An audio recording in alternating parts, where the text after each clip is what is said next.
ନୂଆ Gmail ID କିପରି ବନାଇବେ। ପ୍ରଥମେ ଆପଣ ମୋବାଇଲରେ ଜିମେଲ୍ ଆପ୍ ଖୋଲନ୍ତୁ।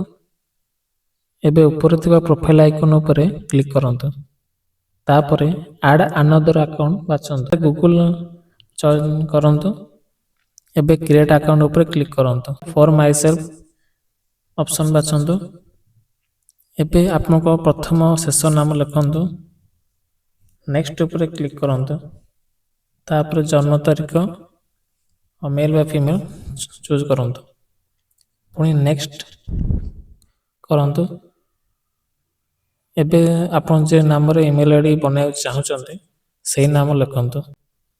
ପରେ ଏକ ନୂଆ ପାସୱାର୍ଡ଼ ସେଟ୍ କରନ୍ତୁ। ଏବେ ନେକ୍ସଟ କରନ୍ତୁ। ବାସ୍ ଆପଣଙ୍କ ଜିମେଲ୍ ଆଇଡି ତିଆରି ହେଇଗଲା। ଏବେ ଆଇ ଆଗ୍ରି କରନ୍ତୁ ଏବଂ ଫିନିଶ୍ କରନ୍ତୁ। ଏବେ ପ୍ରୋଫାଇଲ୍ ଆଇକନ୍ରେ ଯାଇକି ଚେକ୍ କରନ୍ତୁ।